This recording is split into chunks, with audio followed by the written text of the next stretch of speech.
안녕하세요. 오늘 저희 딥다이브에서는요, 여러분이 보내주신 이 기독교 신학 자료들 좀 깊게 파볼까 합니다. 네. 특히 그 예수 그리스도의 부활, 이게 왜 그렇게 중요한지, 성경 구절이랑 해석 보면서 죄, 죽음, 구원, 심판, 이런 개념들이랑 어떻게 연결되는지 그 핵심만 좀 짚어보겠습니다. 네, 맞아요. 이 자료들 보면 부활이 그냥 옛날에 있었던 어떤 사건, 이걸 넘어서서요. 신과 인간의 관계나 아니면 영적인 세계, 또 미래를 보는 관점 자체를 아예 근본적으로 어떻게 바꾸는지 그걸 보여주는 것 같아요. 오, 오늘 그래서 이 복잡하지만 진짜 중요한 내용, 이걸 좀 명확하게 같이 이해해 보는 게 목표입니다. 좋습니다. 그럼 바로 시작해보죠. 첫 번째로 딱 보이는 게 고린도전서 15장 17절. 아, 네. 유명한 구절이죠. 그리스도께서 다시 살아나신 일이 없으면 여러분의 믿음도 헛되고 여러분은 여전히 죄 가운데 있을 것이다. 이거 굉장히 강하게 말하네요. 부활 없으면 믿음 자체가 그냥 꽝이다 이건데. 네. 왜 그런 걸까요, 이게? 이게 사실 로마서 4장 25절하고 딱 연결해서 보면 이해가 좀 쉬워요. 아, 로마서요? 네, 거기 보면 예수는 우리의 범죄 때문에 내줌이 되고 또한 우리를 의롭다 하시기 위하여 살아나셨느니라. 이렇게 나오거든요. 네네. 그러니까 부활이 뭐냐면 예수님이 진짜 죄 없이 죽으셨다는 결정적인 증거라는 거예요. 아, 증거군요. 네, 죄가 없으셨으니까 죽음이 그를 영원히 붙잡아 둘 수가 없었고 다시 살아나셨다는 거죠. 이걸 통해서 그분의 죽음이 우리 죄를 대신 짊어진 대속으로서 효력이 있다. 이게 증명되었다. 이런 논리예요. 아하. 그래서 부활이 없으면 그 대속이 정말 완성됐는지 확신할 수가 없으니까. 죄사함도 구원도 다 불확실해진다. 이런 의미로 받아들일 수 있겠죠? 아, 그렇군요.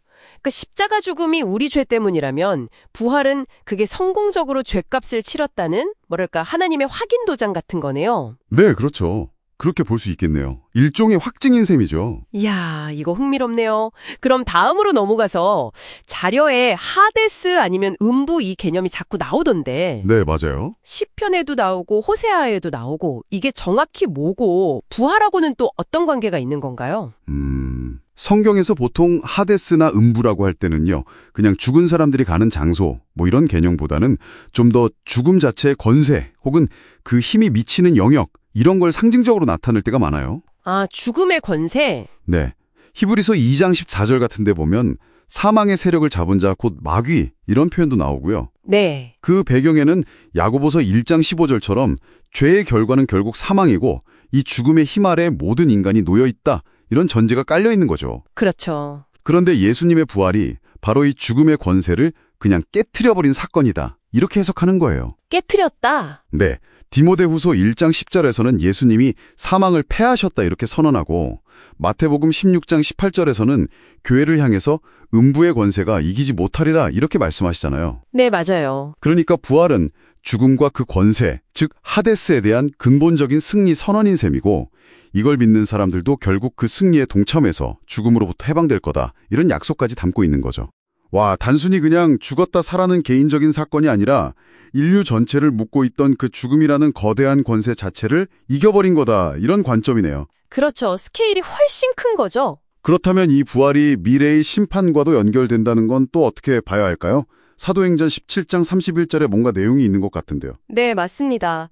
그 구절이 딱 그 얘기를 하는데요. 하나님이 예수님을 죽은 자 가운데서 다시 살리신 것, 그 자체가 장차 예수님을 통해서 세상을 공의로 심판하실 거라는 모든 사람에게 믿을 만한 증거로 주셨다. 이렇게 말해요. 아, 부활이 심판의 증거다? 네. 그러니까 부활 사건 자체가 봐라, 이분이 바로 세상을 심판하실 권위와 자격을 갖추신 분이다. 라는 걸 공적으로 증명하는 사건이라는 해석인 거죠. 그렇군요.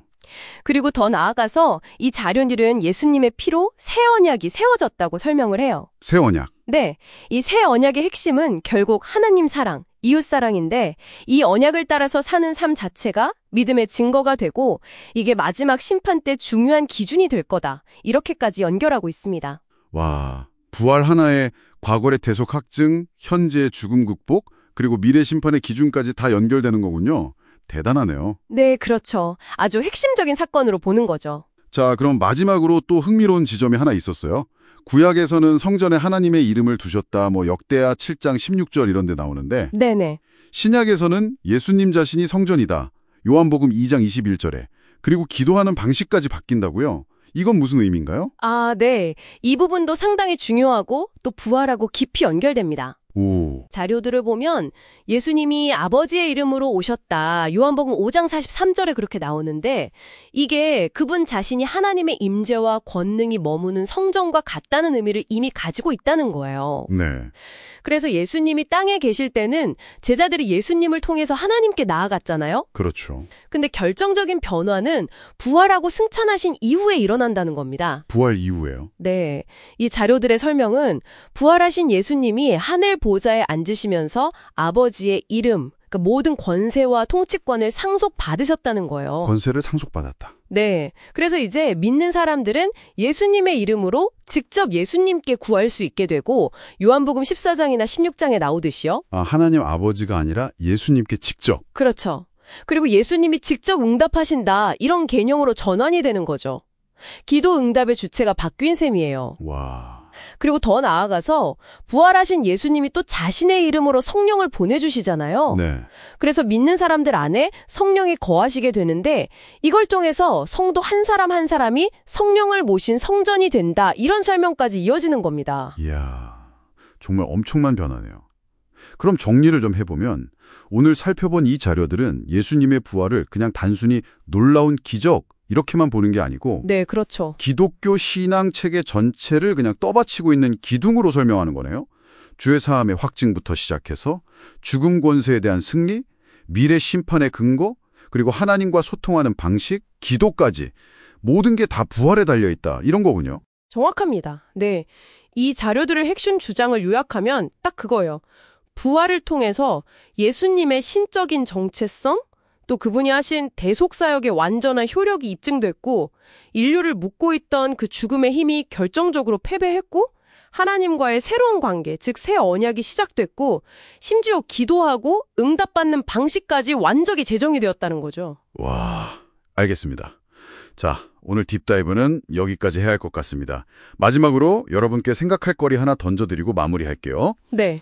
만약 이 자료들이 제시하는 것처럼 예수님이 십자가와 부활을 통해 단순히 과거의 죄 문제만 해결하신 게 아니라 지금 이 순간을 포함한 모든 시간과 공간의 통치권을 받아서 다스리고 계신다. 이 관점을 정말 진지하게 받아들인다면 여러분이 매일매일 마주하는 현실, 그리고 여러분의 기도 생활에 대한 이해가 어떻게 달라질 수 있을까요? 한번 깊이 곱씹어 보시는 것도 좋을 것 같습니다.